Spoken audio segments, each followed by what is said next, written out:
காவிரியில் வெள்ளம் கரை புரண்டு ஓடும் நிலையில் 11 மாவட்டங்களில் வசிக்கும் மக்களுக்கு வெள்ள அபாய எச்சரிக்கை விடுக்கப்பட்டுள்ளது. மேட்டூர் அணையிலிருந்து வினாடிக்கு 1,70,000 கன அடி நீர் வெளியேற்றப்பட்டு வரக்கூடிய நிலையில் சேலம் மாவட்டம் எடப்பாடியை அடுத்துள்ள பூலாம்பட்டி காவிரி ஆற்றில் இயக்கப்பட்டு வந்த விசைப்படகு போக்குவரத்து நிறுத்தப்பட்டுள்ளது. அப்பகுதியில் தண்ணீர் இரு கரைகளையும் தொட்டுச் செல்லும் காட்சி ரம்யமாக இருந்தது.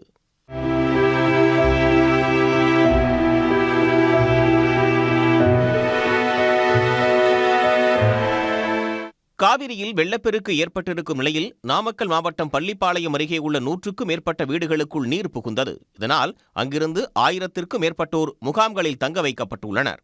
அவர்களை ஈரோடு மக்களவை உறுப்பினர் பிரகாஷ், நாமக்கல் மாவட்ட ஆட்சியர், மாவட்ட பேரிடர் கண்காணிப்பாளர் உள்ளிட்ட அரசு உயரதிகாரிகள் சந்தித்து ஆறுதல் தெரிவித்தனர்.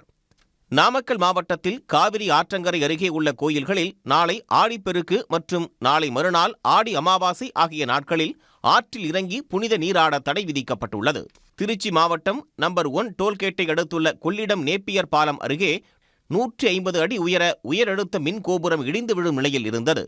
கொள்ளிடம் ஆற்றில் வினாடிக்கு 96,000 கன அடி நீர் சென்று கொண்டிருக்கும் நிலையில் உயரழுத்த மின் கோபுரம் இடிந்து விழுந்தால் பெரும் பாதிப்பு ஏற்படும் என்பதால் முன்னெச்சரிக்கை நடவடிக்கையாக இரும்பு சாரம் அமைக்க நடவடிக்கை எடுக்கப்பட்டது. அந்த பணி நடைபெற்றுக் கொண்டிருக்கும் போதே எதிர்பாராத விதமாக உயரழுத்த மின் கோபுரம் கொள்ளிடம் ஆற்று நீரில் சாய்ந்தது. இதனால் அப்பகுதியில் பரபரப்பு ஏற்பட்டது.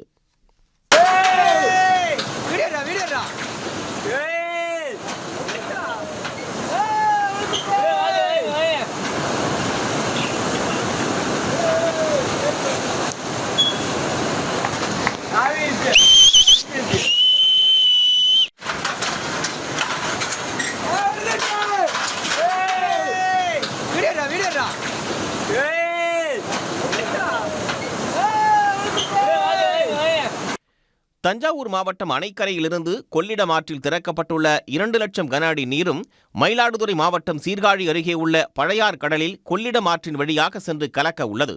இதனால் அப்பகுதியில் உள்ள பல்வேறு கிராமங்களுக்கு வெள்ள அபாயம் ஏற்பட்டுள்ளது. இதனையடுத்து சம்பந்தப்பட்ட கிராமங்களுக்கு மாவட்ட ஆட்சியர் மகாபாரதி நேரில் சென்று பாதுகாப்பு நடவடிக்கைகள் குறித்து ஆய்வு மேற்கொண்டார்.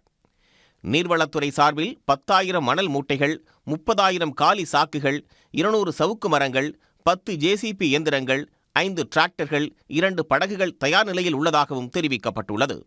மேலும் தமிழ்நாடு பேரிடர் மீட்புக் குழுவினர் 88 பேர் 3 குழுக்களாக அப்பகுதிக்கு வருகை புரிந்துள்ளனர். சன் நியூஸ் வாட்ஸ்அப் சேனலை ஃபாலோ செய்யுங்கள். QR கோடை ஸ்கேன் செய்து சன் நியூஸோடு இணைந்திருங்கள்.